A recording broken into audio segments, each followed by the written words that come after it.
जो आज आणला गेला आहे तो मुद्दा आणला गेला आहे। जर काही दिवसापूर्वी आपल्याला सांगितलं गेलं असतं की आपल्या देशात तेल किती आहे, तर काही दिवसापूर्वी रशियाकडून तेल विकत घेण्याचं बंद केलं नसतं, इराणकडून तेल विकत घेण्याचं बंद केलं नसतं, तर आज पेट्रोल आणि डिझेलचे रेट वाढले नसते। काही दिवसापूर्वी पंतप्रधान आपल्याला सांगतात की खत वापरू नका, शेतकऱ्यांना खरीपाचा सीझन आणि संकट खत वापरू नका।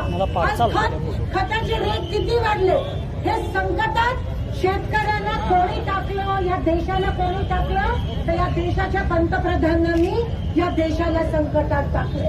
वेळ होती, युद्ध आपल्या देशात नाहीये, लक्षात घ्या, युद्ध आपल्या देशात नाहीये, युद्ध दूर देशात आहे, पण तरीही आपल्या देशात का परिणाम झाला, तेच ते इंदिरा गांधींचं बोलतात त्यावेळेस भारत युद्धात होतं तरीही स्टेबल राहिलं।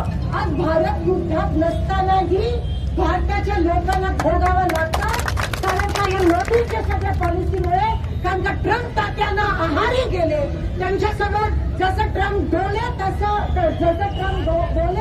तसं मोदी डोले। केवळ अदानीचे जे गुन्हे ते माफ करण्यासाठी ट्रम्पच्या आहारी गेले आणि आपला शेतकरी संकटात पडला। मात्र हे विमानात जाऊन मेलनी करत बसते आणि आमचा शेतकरी हा संकटात पडला। आज दरवाढ असेल, खताचा विषय असेल, आज प्राइस महागाई असेल, आज सोयाबीन पीक विमा मिळत नाहीये, तुरीला पीक विमा मिळत नाहीये, शेतकऱ्याचे खूप मोठे हाल झाले।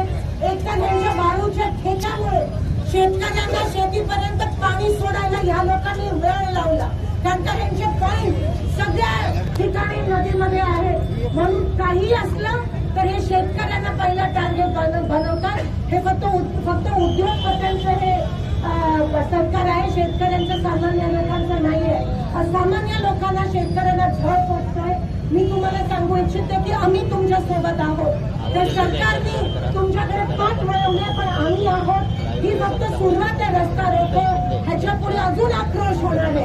आज 5-6 जणांनी मेहनत केलं, पण ही फक्त सुरुवात आहे आणि आम्ही झुकणार नाही।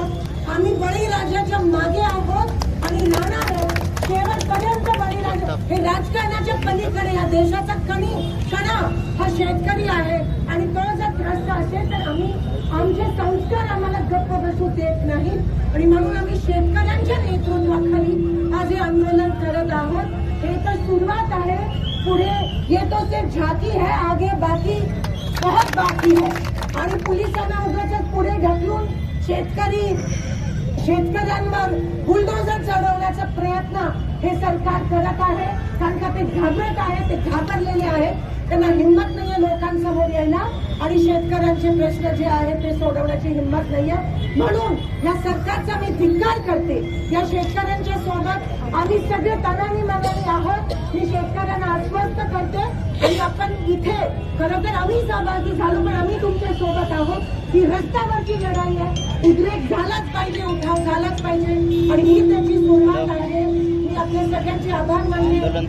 माझे प्रेसचे बंधू पण सकाळपासून इथे आले, त्यांचे पण खरं तर तुम्ही बघू नका, तुमच्या हिश्श्याची लढाई आम्ही लढत आहोत, हे तुम्हाला कळायला पाहिजे। मी सांगून थकली आहे, कृपया गोदी मीडियाच्या बळी पडू नका, तुम्हाला पण मी विनंती करते आणि इथेच थांबते। धन्यवाद। जय हिंद, जय महाराष्ट्र।